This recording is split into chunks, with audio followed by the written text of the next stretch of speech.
Hi, everybody. Welcome to Traveling Through Life, a podcast on the go. I'm your host, Tara, and the founder of the blog Travel with TMc, which is where this adventure all began. Traveling Through Life, a podcast on the go, is a fun and quirky show that delves into everything travel, whether from the road, in the air, or in between here and there, as you probably heard in the last two episodes. On the podcast, I chat with van lifers, those traveling with pets or their families, digital nomads, travel industry professionals, and those who are just dipping their toes into exploring our big, beautiful world. My mission with the podcast is to demonstrate the relatability and feasibility of travel, as well as to inspire you to explore in new ways. Subscribe to the podcast wherever you listen so you receive notifications for new episodes. And please don't forget to leave a 5-star review and a comment with who you'd like to hear in future episodes. I'm also kind of toying with the idea of doing like shout outs in future episodes, whether it's something that you liked from the podcast, a travel question that you have, or even a travel story that you want to share that might relate to the theme of the episode that week. So if that's of interest to you, send me an email at connect@travelwithtmec.com. That's connect, CONNECT, at travel with TMc, which is spelled TMC.com. This week on Traveling Through Life, a podcast on the go, I can't wait to introduce you to Kevin Adams. He's the co-owner and co-founder of Walking Food Tours in Dublin, Ireland, which is a place that's very near and dear to my heart. Kevin gives us a peek behind the scenes at the Guinness Factory, where he worked before he and his wife created a walking food tour company during the pandemic to support their community. We also chat about the completely wild and unbelievable circumstances and connections that occurred when Kevin and I met a couple years ago. We talk about the importance of stories, appreciating history, and why the Irish put vinegar on chips, which for those who are from North America are thick fries, not potato chips. Thanks for listening, and let's dive into this week's episode.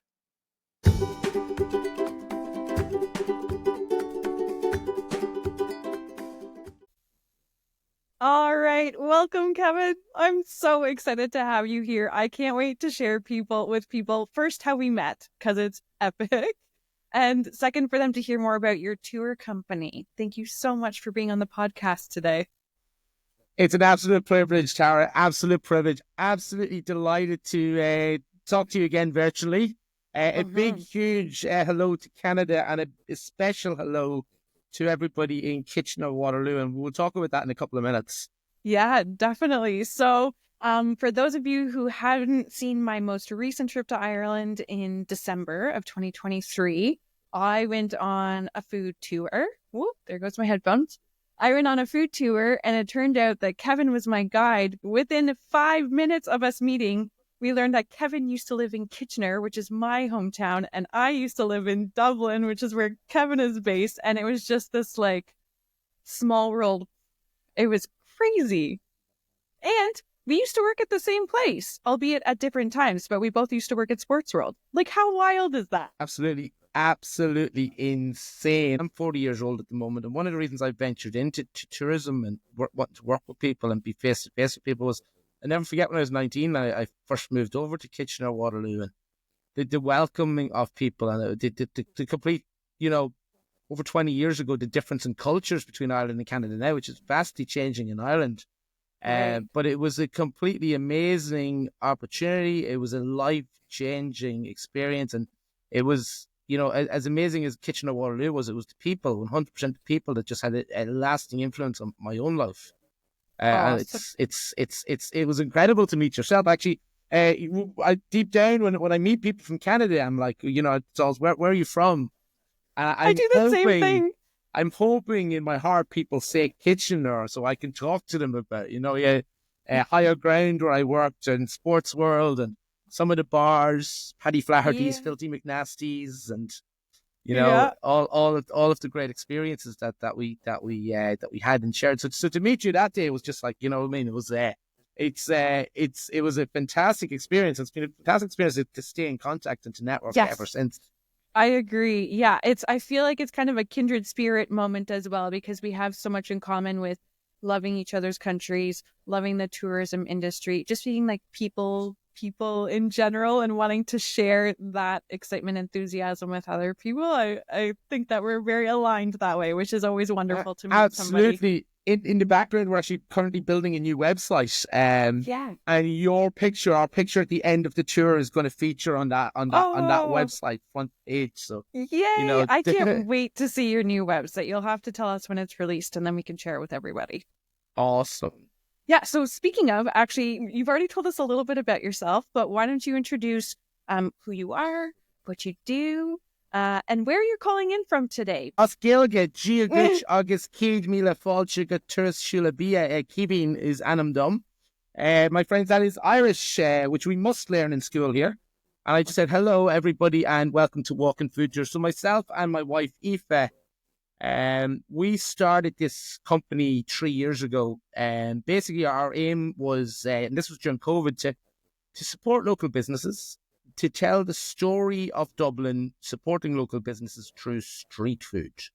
So we basically didn't want to take the lobster and champagne approach. We wanted people to tagline, eat like a local. We wanted people to basically feel like Dublin, eat like a local. And we wanted to kind of move the model of your traditional traditional food tour where you're sitting down, it's lobster and champagne, to get people up walking. My motto is lift your glasses, move your asses, do your talking while you're walking. So basically you explore the city with 5 stops: breakfast, lunch, dinner, dessert, taking in amazing street food, meeting amazing people, the heart and soul of the community, while embracing the local culture. Where I'm calling from you right now, if I open my balcony window, I can smell the hops being boiled and the barley being roasted from the Guinness Brewery. I can literally throw a stone from my house to the Guinness Brewery, which is 56 acres and the size of 112 soccer pitches in and around. So when I open my window, I can smell them brewing 3.25 million pints of Guinness every day. Just if you're wondering how much Guinness we drink in Ireland every day, hopefully some of your help, anybody who's going to visit us in Ireland, over 1 million pints a day of Guinness would be enjoyed here in Wow. Ireland every day. And you have a unique perspective as well because you're giving us a lot of Guinness facts, but that's because you worked in tourism prior to opening up your own tour company, correct? Yeah, absolutely. So actually, myself and my wife, Aoife, we met working together in Guinness. And that's where we met. So we were kind of the original Guinness love story, or the second one after Arthur Guinness and Olivia. So yeah, we met working in Guinness. We had such a fabulous time. It was really amazing, meet amazing people. Again, a great experience. You meet people from all around the world. I had left that journey. I was working very much in the corporate world. And during COVID-19, as a passion project on Saturdays and Sundays, we decided that we were going to support local industry, local businesses.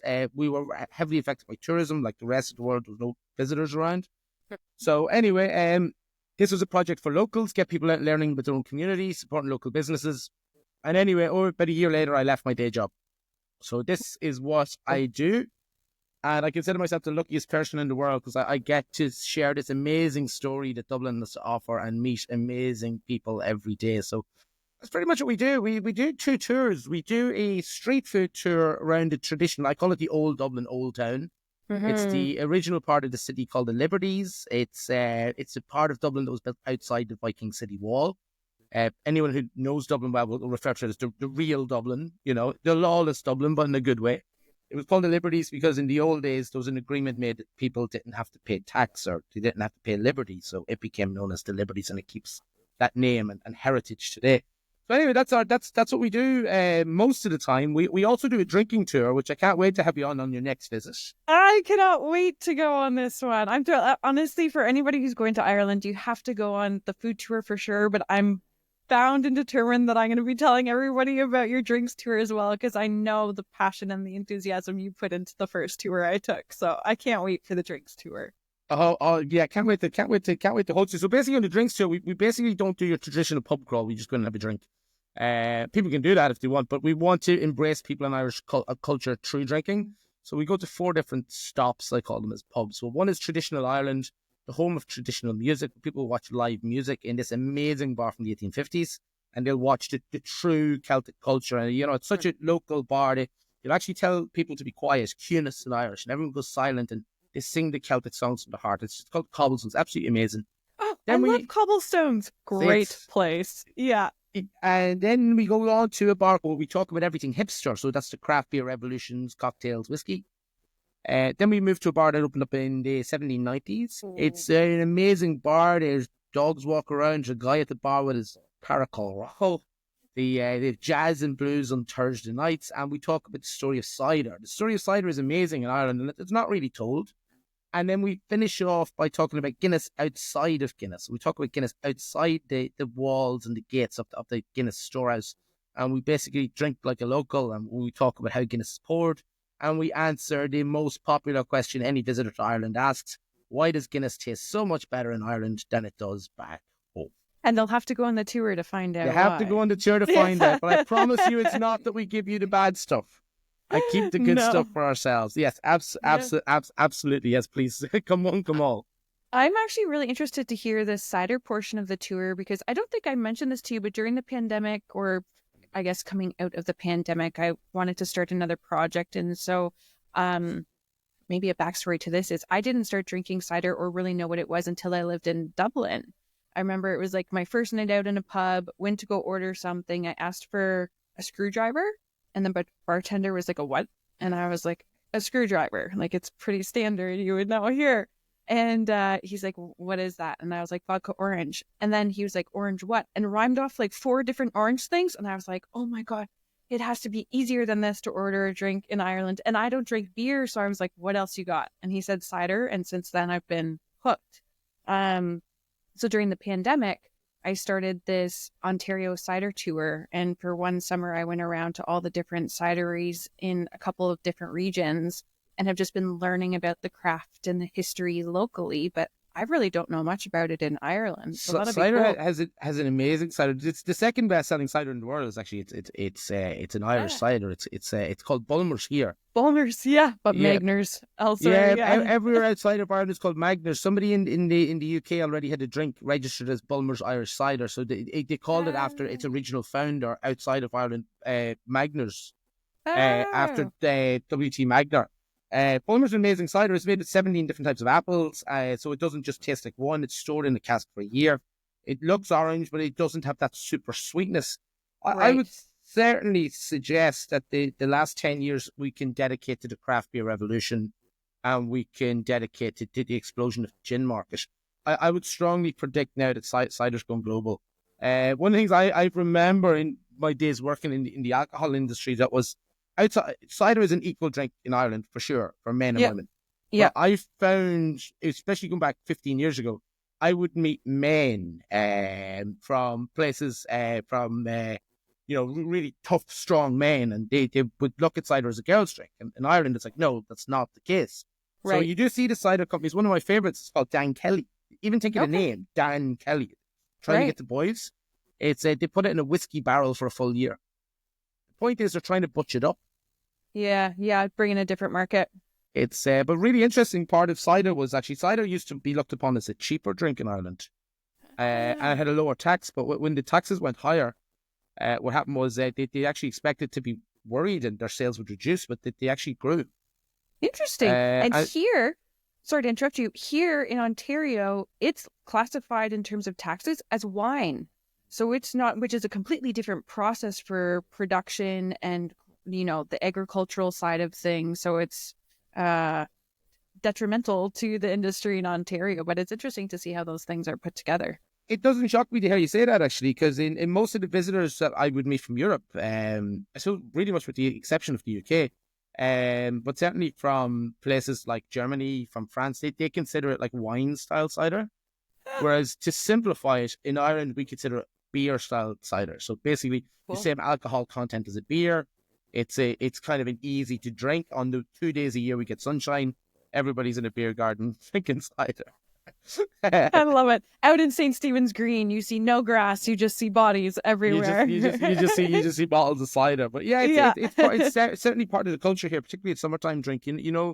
Summers here when people are putting on the sun cream and enjoying the a cold cider. Yeah. Very neat. Well, I can't wait to check that out. That will be fantastic.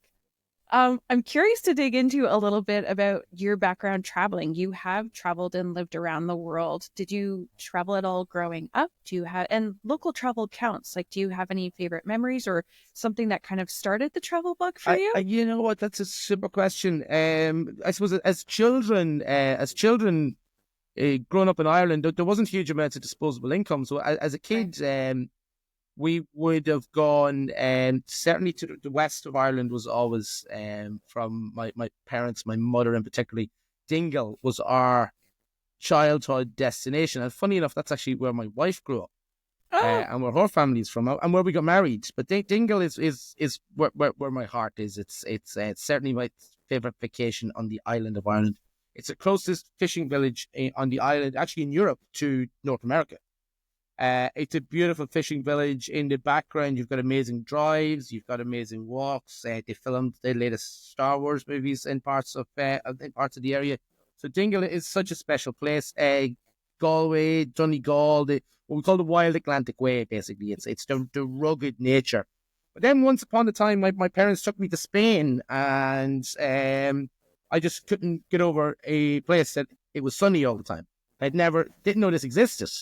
This is before the internet, so we didn't know that you just go to a place and you'd spend a whole week or 2 weeks on your vacation in the pool. So after yeah. that, every time we were going to Dingle, I was crying like a baby Oh, because I wanted to go back to Spain.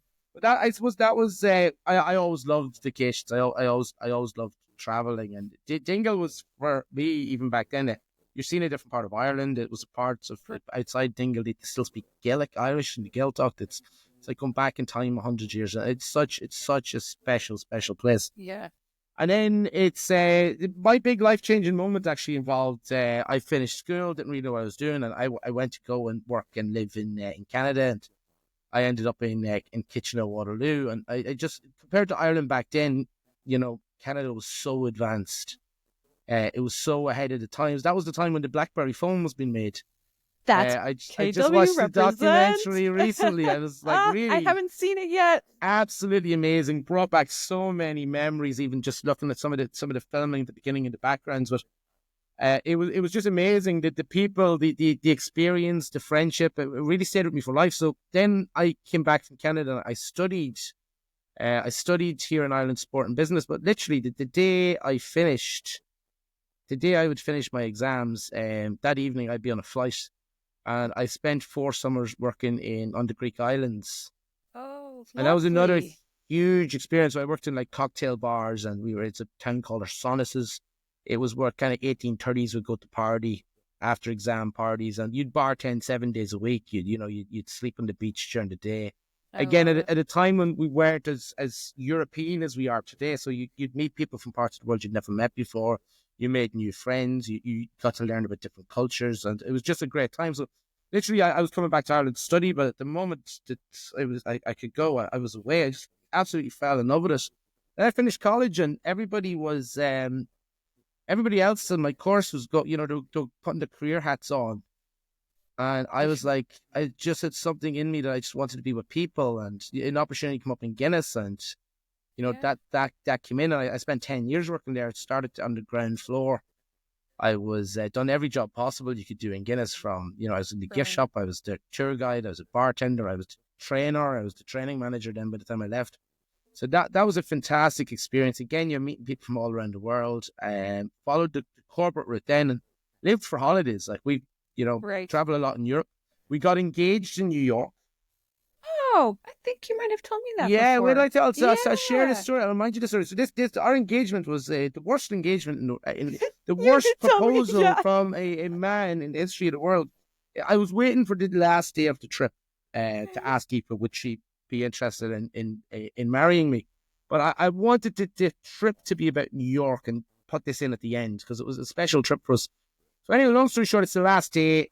We were going to go to Macy's, we were going to go to Madison Square Gardens, and we were going to go to the park, and I was going to propose. So anyway, we went to Madison Square Gardens. I needed to find what you'd call a restroom. So went to find a restroom, came back, and I met somebody selling tickets for a band, The Cure. So I Yeah. bought them. It's our last night in New York, so we're going to The Cure. So I'm like, great. She doesn't know I'm planning to propose. So I panic at the interval, and it just comes out of my mouth. Bleh.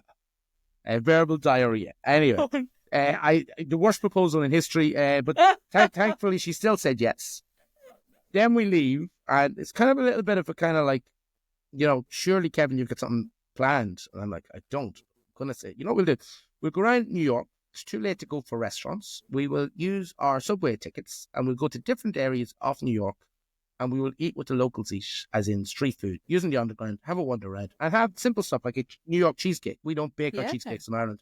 Have a hot dog at Times Square and take a picture because you're a big tourist. Go to Chinatown. We don't have a real official Chinatown. That's an amazing experience for us. And anyway, we're flying home the next day, and, we're all engaged, and we're just talking about the trip. It's like, what will you cherish from this trip? Is it? And I always wanted to go to the Statue of Liberty and, the Empire State Building and the big skyscrapers. Dublin's old and it's amazing, but we don't have the big, shiny, high buildings.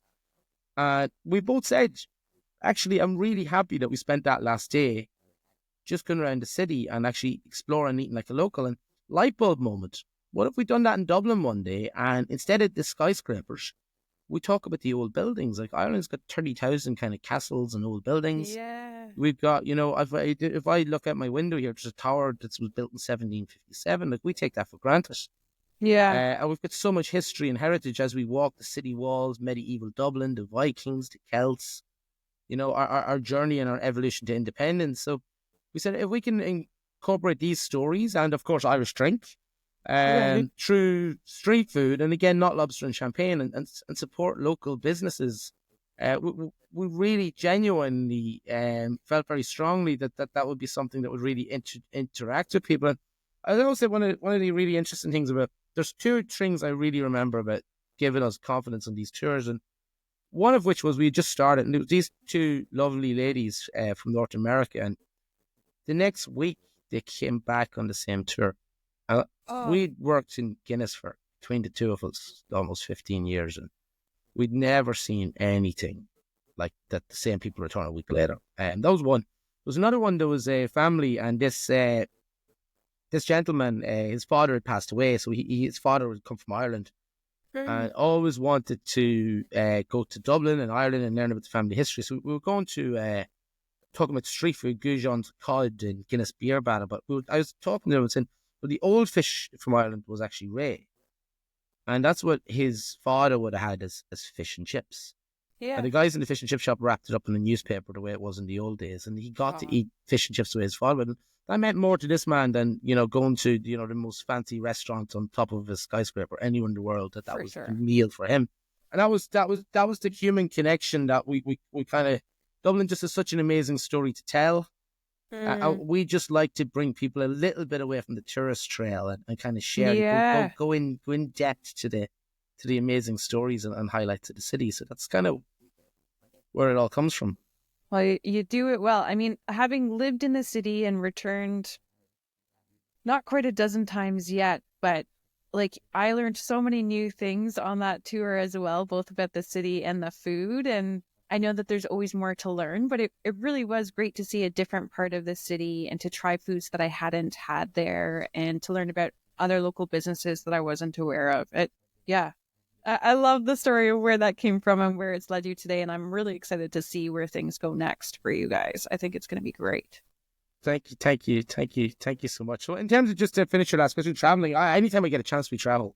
I'm one of these people that I'm always looking up. I'm always looking up flights to see what's available, where should to go. Particularly to the sun, mind you. we're really interesting in Ireland, actually. We were actually getting climate tourism. People are coming to Ireland to get away from the sun. I'm the other way around. I absolutely, that's the big one now. Especially in summer months. Interesting. The Spaniards will be coming to you guys now because they've got all the fires and everything. Central Europe, Italy, but North America as well, absolutely. So traditionally, like in Celsius, the hottest we've had in Dublin ever is 29 degrees Celsius. So that's the hottest ever. That's when we were closing down. We're too hot. For people coming from extreme heat, they love to come down to cool down and go to the green, and you'd be definitely 100% guaranteed to be going to the water here. You'll cool down. So true. Oh my goodness. Well, so you might have answered my next question then. I was going to ask if you and Aoife had any travel traditions, but it sounds like sun might be a big part of those That's traditions or that's that's the big one. That well, I suppose because we got engaged in New York, that's always a big part of our heart. Because we got married in Dingle, we always make sure we visit Dingle at least once a year. Right. Over the last number of years, because of the nature of work, we're working in tourism and hospitality, so it's the quiet times for us. We tend to close in the first 2 weeks of January. And we tend to get on an aeroplane. So our latest tradition has been since we started walking food tours, the Canary Islands, the south of Oh, Tenerife, is the place on planet Earth where the weather changes least between summer and winter. So fab. if you make it into Ireland in January and you want to warm up a little bit, there's south of Tenerife is absolutely fantastic. It's they call it the land of eternal springs. That's become our new tradition. Good to That's know. become our new tradition. But it's but we like to travel a lot. We like to travel a lot. We've been fortunate in terms of traveling across the Atlantic, and in Ireland, we're really, really lucky. The fact that Dublin is a hub for an airport. We live a Right. 15-minute drive from the airport, and we have an airline called Ryanair, which are, budget Mm, airlines. So yep. you can get a 2 hour flight to, Italy, north of Spain. That's, very, very, very easy. Yeah, yeah. No, I definitely missed living in Europe for things like Ryanair. Speaking of, I guess, travel in Europe a little bit, I don't know if you know this, but my first love before travel was words. My background in education is in linguistics and in French and Spanish and Italian, and I know that in Ireland, you've already mentioned that Irish, Gaelic, is learned in schools, and you introduced yourself in Irish. I was wondering what's your relationship as an adult to the language, and how often do you use it? I know you used it a bit on the tour, but what is what's your That's such interaction with the such a language? wonderful question, and I Oh, think we're so proud of our language. Basically, at the time where I would have grown up, you had no choice in school. So every person had to study English, Irish, and maths. Irish being Gaelic. Okay, you had no sure. choice. Secondary school, and then from 5 until 18. So in secondary school, you would have no choice: English, Irish, maths, and then you would choose 4 other subjects. So you pick seven at least. Anyway, Okay. long story short, so by the time you're 18, you're amazing at Gaelic. You can speak Gaelic almost as well as English. It's a great second language. And by the time you're 30, unless you teach, unless you practice it, or you live in the Gaeltacht in Ireland, which is 3% of the island, where people Right. still speak Gaelic as the number one language, you forget most of it. Mm-hmm, You'll mm-hmm. pick up words. Today, our government, the country, there's a huge pride in trying to, get people speaking Gaelic every day. Our signposts are in Gaelic and English. We have television Right. programs, radio programs in Gaelic. The cobblestone bar I mentioned does Gaelic speaking nights. Not so Oh, I people feel didn't know that. unwelcome. It's so people feel the old ways. And one Okay. of my favorite things about Gaelic, it's a beautiful language. Like we say, Céad Míle Fáilte, 100,000 welcomes. It's not just welcome. It's a Right. storytelling language. So when that transcribes to English, the words are very colourful and descriptive, and we talk a lot. I love it. I, But the chat is a thing there though, and it's such a lovely part of the culture, in my opinion. Like after I moved back from Ireland, I moved to Toronto, and I found Toronto so isolating, even as somebody who's from Canada, because people don't chat to each other like you guys do. It's such a lovely part of Ireland. I don't w- know. One of the things I love is the unwritten pub rule. The unwritten pub rule. Not as much in the city centre because it's so kind of cosmopolitan, but certainly Mm, when you get out of that main city centre and you're in a local, my local up the road here, there's an unwritten rule. You sit at the bar and you'll speak to the people around you and the mhm. bar staff, and everybody's together. And then if you want to be left alone and play with your phone or look at your pint, you just sit in the lounge at the back. The bar is a place where Right. people come together. Dublin Yeah. was last year voted the second safest city in the world for solo female travellers. Oh, I did not know So that. it's a very safe city. It's a very polite city, very friendly city. It's sometimes I see people walking around the city and they've got a map or a phone and they look completely lost. You know they're lost, and you Yeah. go up and you ask them, "Hey, how are you doing, guys? Can I give you any help here?" And sometimes they just look at you strange, and they don't realize that's just an everyday occurrence Y- here. I think Irish Yeah. people are brought up with a mentality that throughout our history there was a lot of emigration. and Hmm. people were forced to emigrate for better life and for work and for economic reasons. So, people are brought up with the fact that, always consider it an honor. I hate using the word tourist, to be honest with you. I call people Mm. visitors, and it's an honor that people come to visit and learn about the culture and learn about the history. So I think within Ireland, there's this, we call it the Céad Míle Fáilte, the 100,000 welcomes. But there's Yeah. a huge desire to help people. And, you know, I think everybody feels a great pride in people leaving Ireland and saying they had a great time and the people were very friendly and very hospitable. And that's a huge part of it. And, that goes back to the way I was brought up with my parents and grandparents. And it's certainly part of the culture. The area where I live in around here, a lot of people don't close their front doors. Right. And there's an unwritten rule that you always have to help, you always help each other out. Yeah. Yeah. Yeah. I think that's something that's lost in bigger places like Toronto, where it's kind of an every person for themselves mentality. Whereas in Ireland, at least in my experience, it has felt a bit more, as you described, people I helping think each we're other. losing it. I think we are losing it to a Are degree, you? and Don't there's say that. there's particularly in the big cities. I think you go to the countryside and everything's slower and everybody's really warm, and it's a huge, it's a huge part of the culture. I Yeah. just something just came into my head there. I think the last time we were speaking, we mentioned there was a bar called Whelan's. Oh God, don't get me started. Whelan's, where P.S. I Love You was filmed on Camden Street. But I just remember Right. we mentioned Whelan's. I just wanted to point out something on. Like 2 days ago, there was a report made on the coolest neighborhoods in the world for eating. Camden Street. Number 22. Yes, I saw Number that. Oh, it's 22. in It's the world. in the whole world. And it's, you know what? Yeah. I walked down it like 2 days ago and I was kind of just looking at, wow, it's so international. It's our unofficial food quarter.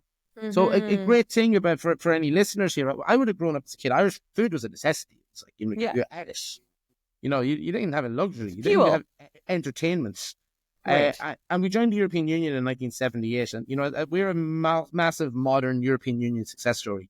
And a huge amount of people, for the first time in Irish history, migrated to Ireland, like yourself as well. And you know what they did? They made Ireland better. They made our food better. We're still using delicious local ingredients. We're 800% self-sufficient in beef, some of the Yep. best seafood in the world.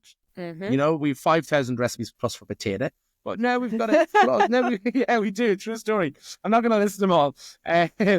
But now we've got this twist, just sprinkle of an international presence and learning, and even economic reasons, like in the global recession in 2007, the financial crisis. Our chefs then who had learned these new skills had to travel again to work, and they came back. And now is the exciting time in Dublin, our food revolution. And it's taken place all over Ireland, but particularly Camden Street is a great example. Yeah. And it's such an amazing place. It's all the different cuisines of the world blended together. I've even noticed a huge difference from like I lived there 2012 to 2013, and when I lived there to going back in the last, let's say, 3 years post pandemic or however many years we are to now. I've noticed a huge difference in the food there, both in I think the pride that Irish people are taking in local whatever, like whether it's seaweed products or seafood or something else, or maybe I'm just hearing about it more now as well, but also in terms of like the different restaurants, like the small independent ones. That's one of the best things I think about Dublin too, is you don't have all the chains. Like, yes, there are some there, but I don't know. There's a different vibe in the food scene now in Dublin and in Ireland, It's I so think. exciting. Whether you're going for traditional Irish, there's one of my favorite shops, Gallagher's, featured Mm. on Phil Rosenthal's Somebody Feed Phil. They make a dinner that's called a botsty. It's a pancake, like a crepe style, but Yeah. it's a dinner. It's a savory, not a sweet, and they wrap it up in like meat or fish, and it's like a pancake made out of potato. So that's your traditional. And then you go down the road and, you have an unofficial Korean town, an unofficial Chinatown. One of Yeah. my favorite cool places in Dublin, there's this like Asian goods store. You go out the back of it and it's called KFC. It's Korean fried chicken. And there's not I love proper it. seats. They're just benches you just sit on. And you just go Yeah. in there to eat chicken, and it's Korean style chicken. And it's showing the diversity that we have now in Dublin with food. And Right. it's such an exciting time. Yeah, very cool. I want to circle back to your tours for a second in the language thing, and then we'll go on to a couple other things. But I was wondering, with regards to like you have visitors, I'm assuming mainly from North America, but also from other countries, no? Oh, yeah, absolutely. if I was to try to, I suppose I suppose North America, US and Canada, big, especially now coming this time of the year, and not as much in the winter. They kind of tend to visit now, right through the summer season till Right. Halloween. And then we've got a huge amount of Germans. We for whatever reason, Germans love coming to Ireland and learning culture and eating and drinking. So we love the German visitors. It's been such a huge connection. The UK are the people who obviously visit Ireland the most. They're our neighbours. So we get a lot of visitors from the UK.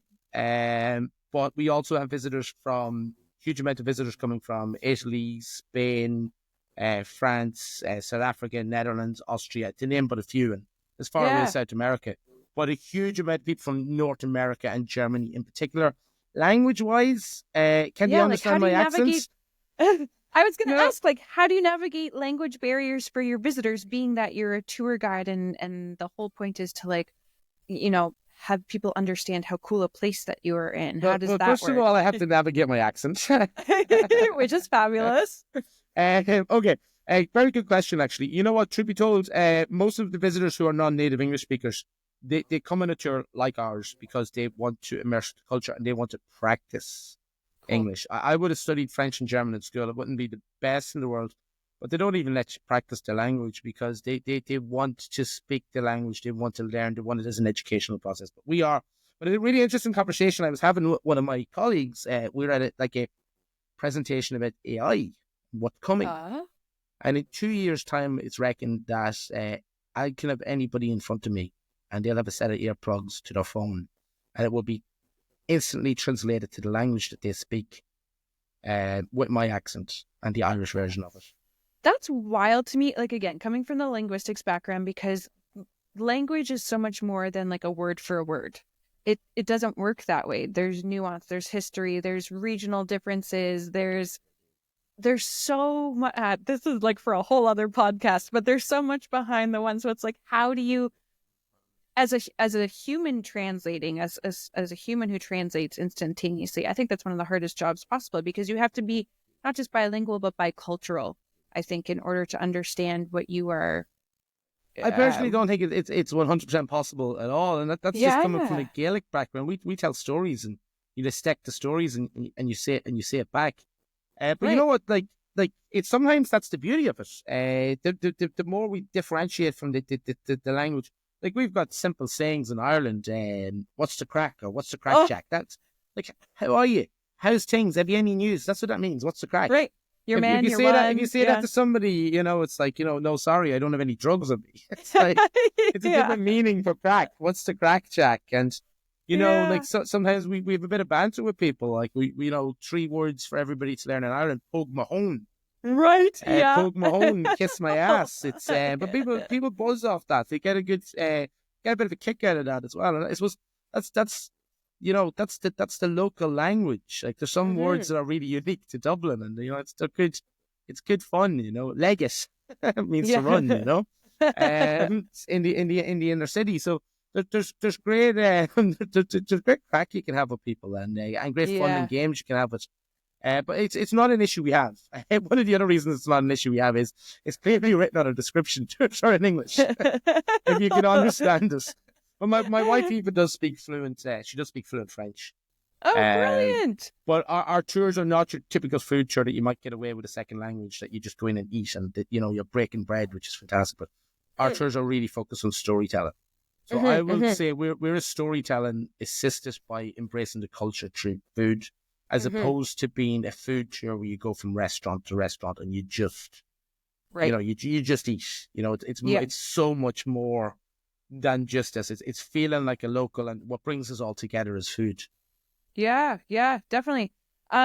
So speaking of AI and tech, then I'm curious to know, both you and I have traveled before and lived in other places before the internet was a really central part to that experience. When I moved to Dublin, Instagram wasn't really a thing. Blogs were in their birth kind of stages. When you were in Kitchener, that would have been a different story too. How has tech... I had a map. I had an old map. Yeah, I had a map. Exactly. I had a map. I'll never forget a couple of things. My first day in Kitchener, you guys had something that would seem really normal, but we didn't have this in the whole island of Ireland. At the bus stops was an electric sign that said how long it was going to be to the next bus. This, for me, coming to Kitchener from Ireland, was like saying we've just invented a new spaceship that's going to the moon. It was just incredible. So that's the beauty. We didn't have a smoking ban, and so we didn't have a smoking ban in Ireland. There was one in Canada. It was amazing. We didn't have the traditional tipping culture. Right. So and you don't get this reading out. So I suppose there's a sense of adventure in this, and there's a sense of being lost. Yes. But an old manager of mine, the guy who used to run the Guinness storehouse, I remember him saying something that stuck with me for life. He's like, sometimes being a visitor to another country is a lonely experience. Mm. Because there might be language, culture barriers. People want to explore, they want to learn. Sometimes it can really, really make someone's trip, or if somebody embraces them. And that's what I love about Canada. People are so open. I met such amazing people, but now it's completely different. Yeah, it's like I spend a lot of time trying to give directions at the end of the tour, and it's the age group is hilarious. Like, you've got a couple of people, and they're my age and older, and it's they're so grateful. And we go over to the map, we write stuff down, and whatever it may be, and we point. And then you got the teenagers, and it's like, don't worry about it. I'll just check it on my phone. Yeah, figure it out ourselves. It's so. It's definitely easier. There is something nice about being lost in translation. There really is. There's something. But I always do feel that there is something new. There's new things about travel I'm noticing. And one is that people want to find a hidden gem that the locals go and boast about it. Yeah, which is ironic then. It makes the whole scenario completely ironic. Massively. It's one of the things of my friends, my Irish friends who travel to, like, say, Italy, for example. Right. Everybody talks about the little cafe they found down the side street that all the Italians are eating in, and they can't understand the menu, and it's the most amazing. So Dublin has a part of that as well. It's like, where's the hidden, cool, fun, friendly place that you meet a new friend? And I do think that the biggest romance we still have in Dublin is you can start your day out as a stranger. You can make a new friend very, very easily. I think that's not always possible to do everywhere in the world, and we take that for granted sometimes. But to answer your question, it's a completely different world. There's goods and the bads. There's goods and bads. I love the lost feeling, but on the other side, it's people know more than ever. So when people arrive, they may have they have more information than ever before. So I think as guides, we have to have new stories. We have to be more fun. We have to keep moving our story on, and we have to create new celebrations and new things to brag about for people when they come home. So for example, somebody visits Ireland after listening to your podcasts, and they'll have lots of information and lots of stories. So they have a one-up on somebody who has visited Ireland who doesn't listen to your podcast, and they'd certainly have a one-up on somebody who visited Ireland 10 years ago. Right. Or 20 years ago. Like when I went to Canada, we didn't have Google. There was no things to do. One time I went out to, I wrote it down, the name. Excuse me if I pronounced this wrong, right? But this is a great example of not knowing tourism. I went out on a full day trip to West Montrose Covered Bridge. Is that correct name? That was This was amazing. It's a covered bridge. It's from the pictures. It looks like bridge. It looks like the bridge in Bridges of Madison Square County, the movie. It looks exactly like that. Built in the 1880s, right? Yeah. Huge part of culture. But this is the beauty of Dublin. I go out of my house and I cross the river, which is in front of my house. I cross a bridge. It's older. Yeah. So I didn't necessarily need to go on a full day trip. I didn't know. And that was a light bulb moment for me, that actually realising how lucky we are to have all this history on our doorstep. Like, the oldest pub in Dublin opened in 1198. Yeah. Brazen Head. No? Brazen Head, yeah. Brazen Head. Yeah. Great memory. But that's just such an amazing thing to some people. And then you got the other side of this, the kids in Ireland, the youngsters. We have this on our doorstep. You know where they want to go? They want to go to Toronto. They want to go to the bright lights. They want to go to Vancouver. They want to go to the bright lights. They'll come back to the other stuff. But we have all this. It's part of the culture, and there's another side of it as well. What's saying that I love. There's a shop down the road from me. It's one person's junk is another person's treasure. This little cool shop sells like all these old artifacts that most people in the countryside have up in their attics, considered junk. Right. I had a group of my tour a couple of months ago, and I was telling them at these shops. They're really intrigued by it, which I think is cool. You know, they wanted to get something. Anyway, they wrote to me later on, said that the local museum wanted to buy it off them. It was going to be the oldest thing in their neighbourhood.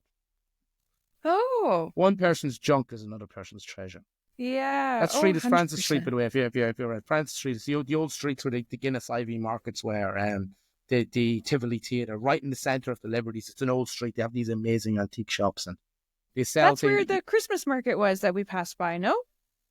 At the Ivy markets? No, close. Oh, sorry, close by, very close to that Okay. area, very, very close to that area. But yeah, I suppose the old Dublin, the heart of the Yeah. city. You know, so that's just one of the cool things that people can, you know, we kind of take it for granted, but people might be visiting from another part of the world, and it's just like incredible, you know. Yeah. The Yeah. wall that surrounded Dublin, you know, the old Viking medieval wall, you know, there's it's a gravel from that wall. It's almost 1,000 years old. It is really mind blowing when you think about it. I don't think we have any concept of age in North America because buildings that are 50 years old get torn down because they're old to put something else up. You know, it's sometimes I wonder if it's lost on us when we go travel other I know places. And on it's the other side, I think that it hits us more because it's so much older than we can fathom here. Like it's got both impacts, I think. Absolutely. Look, my fondest memories of Canada are, you know, looking at the bright lights of Toronto at night time. Mm-hmm. No, I'd never seen anything like this before in my life. Even something that's maybe as simple as maybe it's called something else. It might not still be there, but Canada's Paramount Wonderland. Yeah. Oh, Canada's You Wonderland. know, it's like we don't have anything like that here. Like that's a child's dream if you're, you know. So I suppose Yeah. that's the beauty of traveling, and you know that's something we do like to share. But I definitely do really stand by that. When people who are visiting, that their traveling can be this kind of, it can also, it's amazing, but it can be lonely and so important to make new friends. And that's what we love to do on our tours. Actually, we meet a lot of solo Yeah. people and we buddy them together. So Which is we great for people to purposely, hear. it's good fun meeting a new friend. Why not? Yeah. Why Yeah. not? Why not? It's lovely. I my favorite tours actually are groups of people and they're meeting, and then it's the tour's ending and they're going for a pint or they're going for coffee as a group together, or they're arranging Yeah. to meet up that evening to do a little bit of Irish dancing or whatever it may be. So it's Yeah. that's a lovely part of lovely part of it. I had this amazing tour last week. Actually, I'll just tell you a little bit about this for a second. This was a singles trip to Ireland.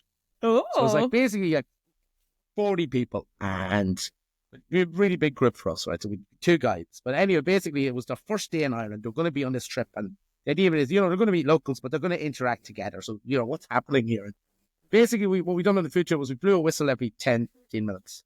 So you had to have a new food buddy. So you were basically forced to talk to a new person and build a relationship. So you're going for a date basically with food, and it's an icebreaker through the food. And it was just I amazing. love it. It's amazing to see how food can do that as well. And it's Yeah. Was so this something that that you guys arranged, or was it a no, tour this is that actually teamed up with you guys? this is actually a tour company. It's actually an amazing tour company. And it's they do these trips all over the world, but for St. Patrick's Day it's Dublin, so they come over for a full week and they basically go on events together and go drinking together for a week I and love it. You'll have see to.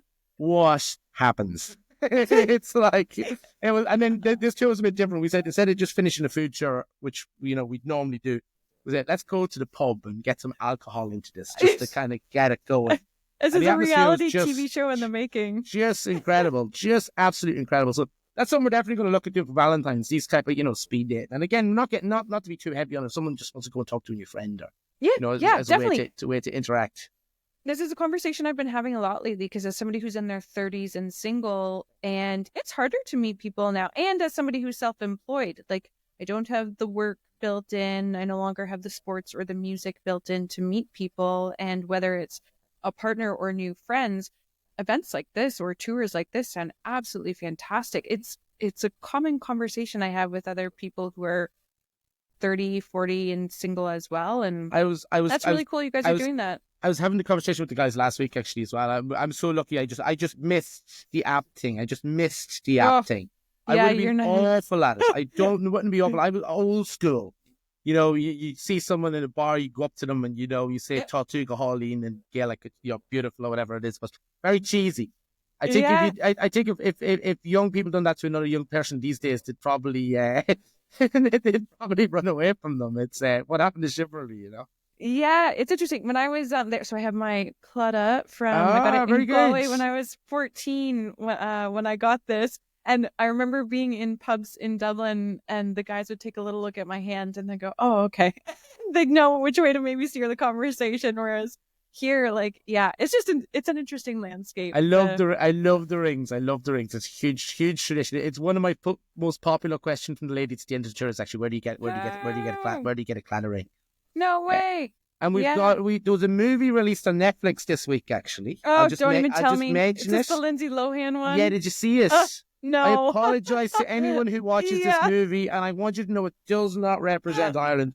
But I had to watch it when it came out for the simple reason I'm going to get asked of it where it's filmed. For sure. And the filming is absolutely beautiful in Glendalough. It's a lot of it the Guinness Lake. It's called. It's fantastic. It's the area where they make the television show Vikings. And then all of a sudden they turn around the corner and they're at the Cliffs of Moher. So that doesn't happen. That's on a completely different side of the country, just so everybody knows. But I think it was called Irish Wish or something like that. Yeah. Yeah. I don't know if I can. Yeah, it made me cringe. It made me cringe so much. But actually, speaking of another Irish movie, here's a recommendation for your listeners. Yeah. Cillian Murphy has just won the Oscar for Best Actor in Oppenheimer. Amazing film.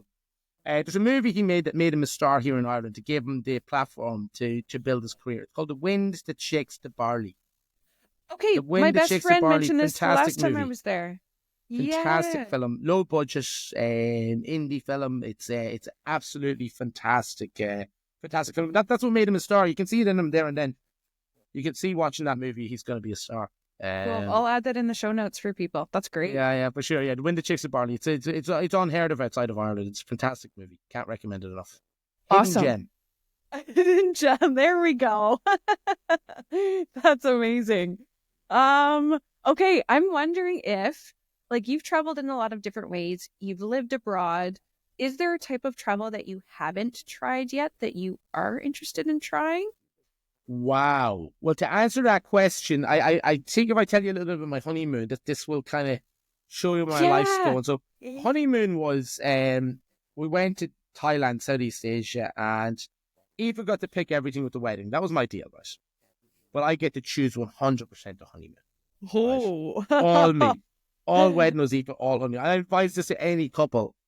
Normally, the ladies are more at the wedding, honeymoon for the guys, right? Biggest advice ever. Anyway, long story short, I never done the backpacking experience. Okay. And then I know Aoife honeymoon's going to want the fancy hotel experience. So basically what we done was 3 days. Every 3 days we'd move. So backpacking experience, 3 days, then we go to a nice hotel. Then there's a backpacking experience, then a nice hotel, right? 100%. Listen to me now, ladies and gentlemen. Fancy hotel on honeymoon all the way. You see these beautiful beach huts, right? You see these beautiful beach huts and the pictures, and it's like, go traveling here. It looks amazing, right? They don't show you inside them for a reason. Where is the bathroom and that thing? That's all I'm saying. That's the end of the thing we're going to say on that. So what do the showers look like? So yeah, all the way. All the way to fancy hotel. So I suppose that's something I didn't do. I had a chat with one of my friends recently, actually. He's just back from a trip to Egypt. And he done one of the nights they've done like a cruise on the River Nile, but there's no cabins. Everybody just sits and sleeps in sleeping bags on the top of the ship. Wow. And that's it. You spend the whole night together, and you're going down the Nile, and you've got all the culture and history there. So that's something that would really appeal to me in the future for sure. I am a sucker for the sun. I do like a nice beach. I suppose to go back to the time I used to work in Greece. You know, I just love the food. I love the life, the lifestyle. But it's so that's something in mind. Iceland is certainly on my list. Ooh, I have to say, I went to Iceland in 2017. I had zero interest in going. My partner at the time was like, "No, we're going." It is one of the places that has blown my mind the most. And this is coming from somebody who loves the outdoors, but I won't plan a trip around it. Iceland it's another planet. If and when you get the chance, go and then like double the amount of time that you think you're going to spend there. It's incredible. Yeah, that's massive one on my list. I never went Interrailing. Okay. Properly. We've done the big trips like Oktoberfest and, in Germany, and, we've done the big, the major European cities and so on. Yeah. Can you But explain what interrailing is for people? oh, sorry, Interrailing, Not friends. This is everybody. Yeah. amazing. So mainland Europe is all connected by trains. That's all you need to know. So there's two ways of doing Europe. You can fly from city to city, or you can get it like 3 month long, 1 month long, 2 week long, unlimited travel ticket on the Yeah. trains to go around Europe, and you can go from city to city. So you can see all Yeah. the capital cities, seaside villages, mountains, whatever it may be. And particularly parts of Europe that don't get explored as much, Eastern Europe. But like one of my Right. favorite cities in the world is Budapest. Mm. Budapest, I just fell in love with Budapest. In the wintertime, they've got these amazing buildings, amazing culture. They've got these amazing outdoor terminal springs baths. It's like 38 degrees Celsius in the snow. And you can have a beer in Gorgeous. these big open baths. Your skin and your bones crinkle. Spectacular. They've got these bars called ruin bars that are old buildings that were turned into just basically decorated by graffiti. And the young people just created them as a place to go. And they're now part of the modern culture. So Cool. Budapest, all these Eastern European cities have a lovely story to them as well. And then you've got the main ones. You've got the Italy's, the Paris Right. and the Rome, and these great places to go as well. It's Yeah. so we're very lucky in Europe. You can go an hour from one place to another, and it feels like you are in a different country, but it feels like you're in a different land, a different continent, a different part of the world. Yeah. So different to Toronto, where it takes an hour to go from Toronto to Toronto. No, you've got 4 seasons. Don't underestimate the 4 seasons in Canada. Not this year, Kevin. Not No. this. We had no winter this year. Really? Well, that's another conversation. Yeah, I can probably count the number of days that we had snow this year. It was a little scary, to be honest with you. And the last 2 days, which for anybody who's listening at a later date, today's March 21st, so we're around the first days of spring. It was like horizontal snow coming through at us. So I don't know. Four. I hope we still have 4 seasons going forward. Well, we've only 2, so you still, even if you're 3, you're ahead of us. We've rain and Sure. no rain. Yeah. Last year, and he's coming to Ireland. Don't guarantee the good weather in the summer. Last year, as a tour guide, I was out in the rain in July more than all the other months put together. Yeah. Yeah. But an interesting stat about Dublin as well. Dublin receives less rain than Brussels, Belgium. Over No the way. full year. Yeah, over the full year. I like talking about Brussels a lot. I did a tour there a couple of years ago. Here's my stat about Brussels. The world's first shopping mall was in Brussels, Belgium. First shopping centre. So It was random. called the Shopping Gallery. So basically, you had to pay to get in. It was for the wealthy. Ireland didn't get a shopping mall, as you guys will call it. We call them shopping centres here, but Right. we didn't get a shopping centre until 1962. Before 1962, everybody done their shopping on the streets. Huh. And they went to markets. They called them the Markets. fruit man. The fruit man to buy Right. your fruit. And you go to the fishmonger, fresh fish in. And, Yeah. our traditions are incredible. Hey, I have a new story since I last met you as well, Tara. This is a true story. Okay. I talk a little bit about Ireland's tradition with fish and chips, right? It comes from the Yeah. Italian people building churches original. First World War broke out and they started to provide food. So it was uno and uno, 1 and 1. Piece of fried fish and a piece of fried potato. Anyone who knows a good fish and chips in Ireland will know that you always put salt and vinegar on it. Not lemon traditionally, salt and vinegar. Vinegar, I discovered, or I heard this recently, that is something that was used a long time ago in Ireland. We used to put it on potato during the famine between 1845 and 1852. But vinegar on potato to stop people getting sick that were forcing themselves to eat the potato with disease. So just to go a little bit in for anyone who's not aware of the Irish famine, so between 1845 and 1852, 2 million people emigrated. 1 million people went to North America. So that was the start of the Irish going to Canada, for example.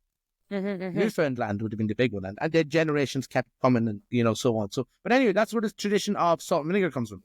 It comes from back in the old days of the potato famine. Vinegar was put on potato. People put it into their body, and it would stop them from actually, getting sick because the potato was foul, as you call it. Yeah. So wild. I love it. I love it. So interesting. We've got just a couple questions left. I know it's late on your end there, but I'm curious to know what's something that you do when you're traveling that you don't do when you're at home. Like, whether it's conscious or unconscious, is there something that you can think of? Yeah, for sure. Enjoy the sun. Okay, all right. I'd like to say swim in the sea, but I do swim in the sea in all weather in weather in Ireland. I think one thing that's very important for me when I travel is embrace other cultures. Yeah. Embrace other cultures, whatever that may be. But do food, drink, sights, meeting new people. I like to do. I think it's always very important. I like to go for a walk and sit in a local bar and have a beer on my own with the locals and just see what the vibe is. Yeah. What's the crack over there? I like this a lot. But I suppose it's a. I also like when I travel to. Always conscious that I'm representing my background as well and where I'm from. So I always like to make huge effort to be curious about other cultures and to make new friends. And to be sure, everybody loves the Irish everywhere you travel around the world. You guys have a wonderful reputation. As a part of a bonus for the listeners, I'm going to be curating, with the help of my guests like yourself, a travel playlist. And I'm curious to know what's one song that sums up either your travel style or that reminds you of one of your trips. Wow. Wow. Okay, I need a minute to think of the name of the song. And I might need to help with Google in the background here. I'm gonna have to come back. I'm going. There was a summer song in Greece. There was a summer song in Greece we had. I'll have to write it. It's gone. I'm going. Okay. I'm going No blank. worries. You send me an email. I'm on Google in the background here. That works. No, I'm completely blank. To be continued. We'll keep the people on suspense. They'll have to read the show notes. This is 20 years ago. You're grand. It's fine. Just send me the email and we'll add it in. That'll be great. But I will tell you my song from my time living in Canada. Actually, it was Sean Paul. Sean Paul, was that his name? Yeah. Yeah, and Justin Timberlake had just released his album. I love it. Justin Timberlake had just released his album, his first solo album. Amazing. All right, we'll have to add that one in too. Yeah, we'll add this. No, let me find this song. I'm gonna write it to you. I'll send you an email later. I'm gonna find it. I'll send you a YouTube link to someone singing it. So I'll be up all night looking for it. No. Greek songs 2004 or whatever it may be. I love it. All right, we're gonna finish with the speed round. So in one or as few words as you can, we'll get you to answer these questions. All right. Go for it. So, yeah. Oh, we're getting an AI thumbs up here. All right. Where was your last trip? Tenerife at Christmas time. Where is your next trip? Oh, that's a very good question. Home for a wedding, for my cousin's wedding. Oh, lovely. Home, when I say home, it's 45 minutes away. It's a town called Dundalk, where I grew up. Mm-hmm. But that's my next trip. My next overseas trip. We have a baby on the way in July, so it might not be until 2025, unfortunately, overseas. But we'll sneak a week in Dingle, but when the weather's still good before October. Lovely, great. What's your favorite mode of transportation for travel? Right, don't laugh at this one. A moped, scooter. I love it. Scooter, old school. I have in our parking lot downstairs. We have a car, but we also have a Vespa. Love it. I just love it because Dublin's. It was built for horses and carts, not cars, and not trucks and big cars. So you can just scoot up to the very front and spin around, and the noise. I love going out to the sea and go past the beauty of Dublin is there's little seaside villages, and you can go by the sea run, and it's fantastic. Agreed, definitely. Do you prefer planned trips or spontaneous trips? Planned. I'm boring. No, that's not boring. I like to plan trips. It keeps me active. I really like to daydream about where I'm going to go and what I'm going to do and plan it out. Nice. Yeah, that's part of the process for a lot of people, I find. It's part of the excitement for it. Get you through the long winter days. Yeah, it's so true. Are you an underpacker or an overpacker? I'm a changed man. I started as an overpacker, but now I'm an underpacker. I'm the same. For sure. And I just got delivered this week one of these new bags that you get, just one small bag with lots of different compartments and you put everything together. Love those. Amazing. Yeah. That's fantastic. It's my new best friend. So that's all I'm going to ever let myself travel with from now on. I love it. What's the most overrated destination that you've been to? Wow. That is an amazing question. I'm going to answer that one. And this will Vegas. I'm going to say Las Vegas. Ooh, Let me all explain right. why, because don't get me wrong, Las Vegas is such a special place. The lights and the amazing. And the Um, mafia. yeah. Well, you know what? For everything Las Vegas offers, in terms of sun, in terms of beautiful buildings, in terms of heat, in terms of the gambling culture, we Yeah, have that in Europe. We don't right. need to go all the way and pay such high prices. We have this experience in Europe. Gambling's legal if people want that. But you can do it at the beach as opposed to in the desert. You Right. can be in a resort that you don't have to be at the very top. You can be low and have small little buildings. So I'll say, interesting enough, Vegas as a European, because we have that on our doorstep, but because Yeah. of the movies, we're dragged towards the bright lights. Right. But Right. we don't need to do it, in my opinion. Okay. What about the most underrated destination? Wow. I'm going to say the most surprising destination I've been to is Croatia.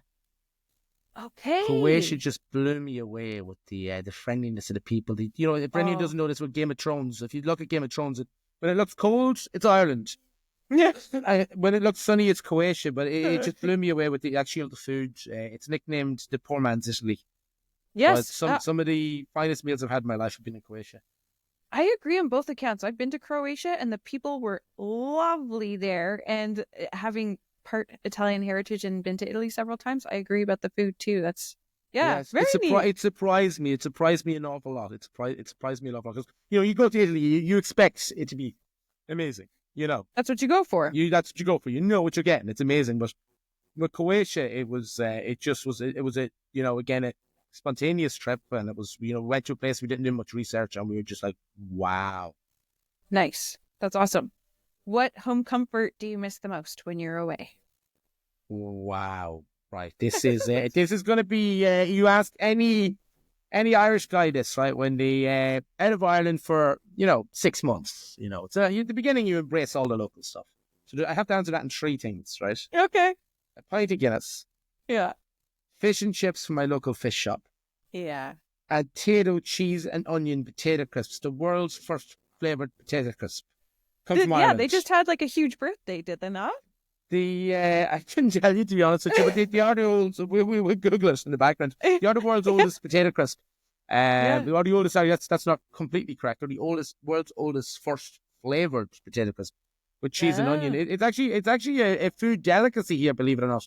That you Oh, put I do believe it. you put It's on potato crisps sandwiches. inside bread with butter, and Yeah, it's a crisp sandwich exactly. on a Sunday because you eat your kind of Sunday dinner traditionally kind of between lunch and dinner time. So in the evening, as kids, you're getting a bit hungry, supper for 8 o'clock. So the crisp sandwich became the delicacy of the day. So packet of potato, cheese, and onion crisps, a pint of Guinness, and fish and chips from a local fish and chip shop. That's my craving when I'm away from home for 6 months or more. Love it. What's the best piece of travel advice that you've received? Or that you've read somewhere or heard somewhere? Wow. I'm going to go back to what I said at the very beginning, that it was about the culture in Ireland is that we have so much history of immigration that remember what it was like maybe 200 years ago. There's no phones, people were leaving for life, they're never going to come home. Not always were immigrants given a warm welcome in history. Right? So Yep. when people are traveling, to always make a huge effort to make them feel welcome and make them feel at home and make them feel like they belong. Love it. Window seat or aisle seat? 100% window. And does that depend on if you're traveling with Aoife? Like, do you guys take turns? I find with couples sometimes they like do the dance. Oh, you had it last time, you can have it this Yeah, time. no, not at all. No, Aoife's not a fan of Aoife be the other way around. She'd rather aisle. Nice. so That works out well. it's no. I'm window all the way. Window all the way. And Aoife's more. Aoife's more if she can get away with sleeping on my shoulder the whole way through the flight. Happy days. So that's kind of ours. No, I like to go into the window and put my head and stretch into the corner. I'm with you on that one. I'm the longer I can sleep and not move. I'm not one for moving. I avoid getting up and bathroom breaks as much as I can and all that type of stuff. I just want to Yeah. sit there, zone out, and land. Nice. Describe yourself as a traveler in 3 words Okay. or a visitor. Um, thirsty, hungry, and fun. So on brand as well. Yeah, thirsty, hungry, and fun. Yeah, but that's it. It's like, well, I arrive in a new country. It's like, okay, right. How do we judge this country? How much does a local beer cost, and how good is the beer? Number one, what's the food scene going on? I definitely fun and adventurous. Like the first thing I actually will do, in all truth, it's not go to a pub and I land somewhere. If I'm beside the sea, the very first thing I will do by tradition is get to the water and get into the water as quick as I can. Oh, I love that. That's the very, very first thing I look for when I get somewhere. Wonderful. Very cool. Okay, last two. What is the best gift for a traveler? It could be a product, a service, or an experience. Can I show you? Yeah, okay. I'm going to show you, right? I'm going to show you. Okay, I'm going to show you many things, but this is my... Okay, for people who are listening to the audio, I'll describe what he's showing. He's just grabbing it right now. This is an interactive podcast, folks.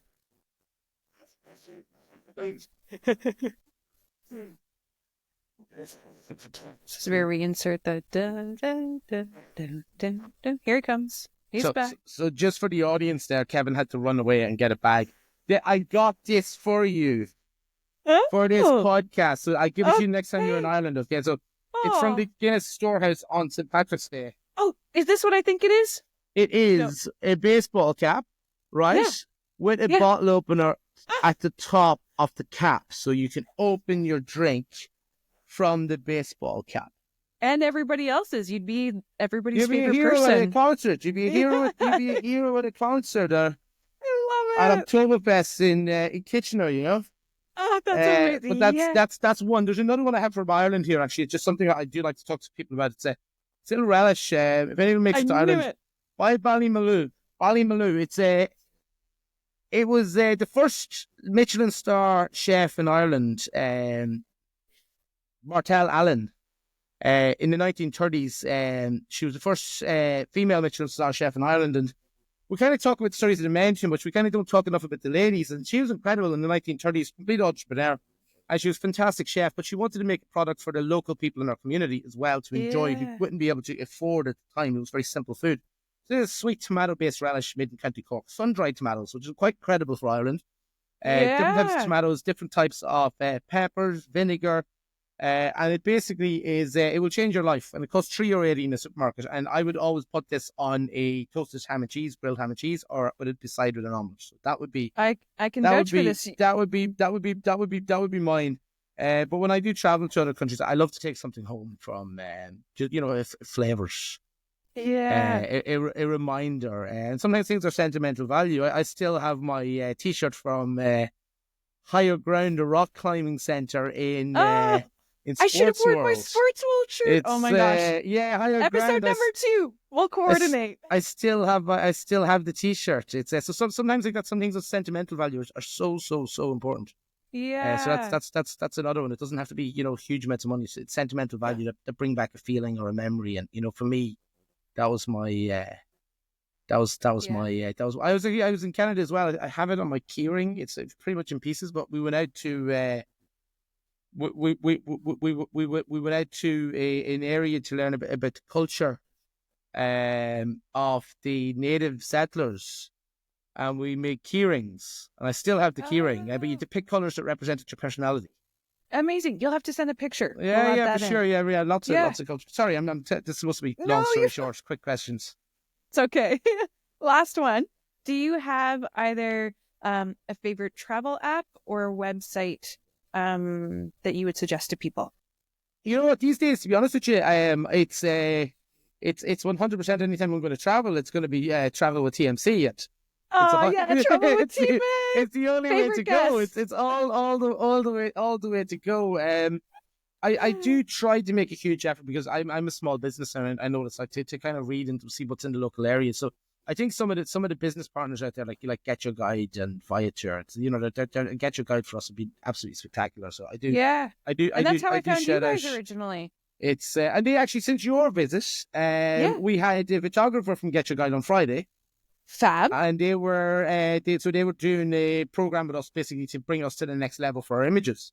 And that all stemmed from your visit as well. So, Oh, I'm so happy to hear that. That's amazing. Yeah, so it's fantastic. But I also love local knowledge. Yeah. You know, You it's like can't go word of wrong. mouth is so important. Yeah. You know, so word of mouth, and that's I suppose why these chats and these podcasts are so important, because it's I think if you hear somewhere, like I'm the type of person that when I go to another country, I don't want to find dining. I want to know what the locals eat. Where's the Yeah. best pizza slice around here? Dig in. You know, where's the best beer? What do the locals do for sports here? You know, what's right.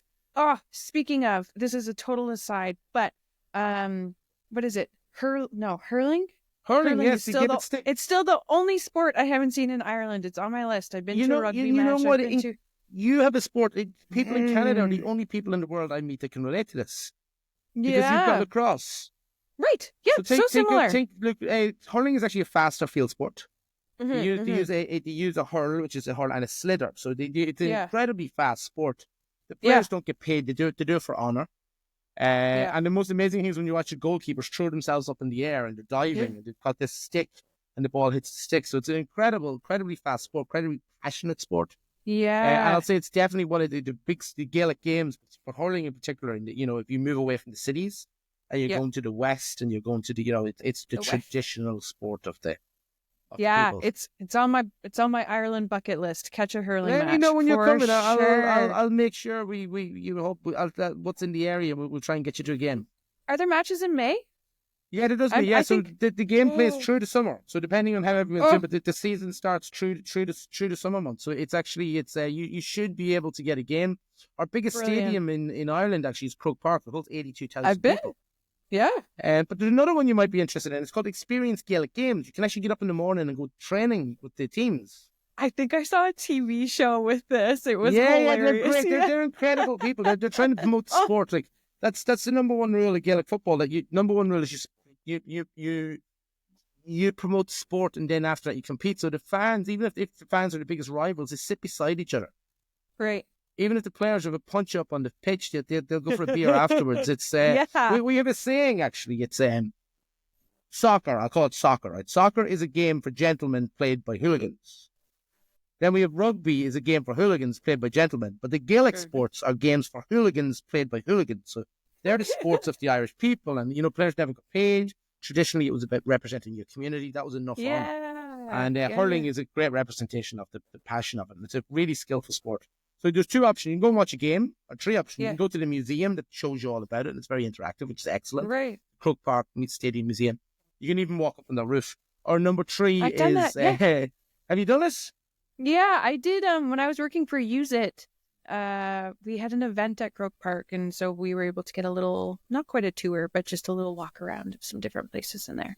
It's a absolutely fantastic stadium. And then you've got Experience Gaelic Games. So, you know, if you wouldn't want to be out in the beer the night before or the cider the night before, but they get you up early in the morning and you'll be training like an athlete with the players, and it's great fun. Yeah, I've always said Irish athletes are on another level because while we have winter here and hockey is played indoors, there are heaters there for the spectators. All Irish sports are outdoors in the most awful weather sometimes, and it's just like the mental stamina to me is on another level. Kudos. It's from the Gaelic Games, and they say that's why a lot of people in Ireland are very good at rugby as well, because it's young kids to learn these tough games. Yeah. So now these days when we look at soccer and they're crying on the ground at their sore finger, and it's like, it doesn't, and you'd have the Gaelic players with a broken arm playing on, their leg hanging off. It's mad. Yeah. Oh, well, Kevin, thank you so much for coming on the podcast. It's always so lovely chatting with you. I appreciate you making the time, especially with the time difference and the tech difficulties at the beginning. Not at all. It's an absolute pleasure. Genuinely, I wish you all the success with the podcast. And it's been you ray of sunshine meeting you, and your positivity to tourism. And I love having these chats, and I love the connection with Kitchener and my own history and your history with Dublin. It's like we've crossed over. So I just think it's an absolutely amazing story. So I have this for you when you come to Dublin. Your Guinness hat with the bottle opener. You're so sweet. Thanks. So later on, I'm going to find out the name of this song for your listeners. Yes. I really hope it's never made it to Canada, because this song could change your life if it hasn't. It's fantastic. Okay. If you're 20 years younger than I am. But it would have been my song for the summer seasons, the years we would have worked Love it. over in Greece. So it was by that time of my life. It's a song that always brings back happy memories. Unfortunately, I can't remember the Wonderful. name. That's Um, okay. so, You'll send it. Yeah. Gormia Mahagos, my friend. Gormia Mahagos. Thank you very much. Thank you for having me. Thank you. Before we go, where can people find you one last time? Website, socials, and is there anything else that you want to add about walking food tours in Oh, Dublin? thank you. I'll use this for some shameless publicity. So in Ireland, we don't use .com, we use .ie. So it's www.walkingfoodtours.ie. That is our website. We're on Get Your Guide via tour, all the major platforms with www.walkingfoodtours.ie. And I suppose just to share what we do, we're very different than the other food tour models. We're really trying to focus on sustainability. So we have a really low entry fee to our tour, and we don't include food. So we charge a low entry fee for a 3-hour guided tour. And basically, people will buy their own food, but it's street food. It's not expensive. The reason we did a model like this is to make it more inclusive. We found that traditionally food tours are very highly priced, very exclusive. We want to be inclusive for everybody. We want to be an experience for young people to come and learn. Families, that you normally wouldn't do food tours because they're priced out of it. And we find that in our model, you don't have to eat anything, but whatever you eat, you buy. So people will generally eat what they choose themselves. But you We'll make great recommendations as well. We do, and in fairness, I'm telling the truth, 99.9% of people follow our recommendations. It's just been part of the culture, but sometimes people would maybe have their breakfast or maybe not eat as much, or so that they'll go in and out, come back another day, or experience the story. So the idea is to be the most sustainable food tour in the world. So there's I'd no say food guys... wastage, and it goes back to the modern world and what's happening to the world, and to be considering that and to be part of the solution and not the problem. Yeah, you guys do a lovely job with that. Fabulous. All right. Well, sweet dreams over there. Okay, I'm not going. I'm not going to bed till I email you a link to YouTube to this song. Okay, so anyone listening here, right? I might be all night looking for this. Amazing. Okay, Awesome. thank you so much, Thanks, thank you everybody for listening, and a big hello to everybody in Kitchener. Big love here from Ireland, and thank you to everybody. If there's anybody listening to this that was part of my journey in Kitchener. Special shout out to you guys, and thanks for the warm welcome that we received. And we want to pay that back to all our Canadian visitors. Thank you. Yep. Cheers.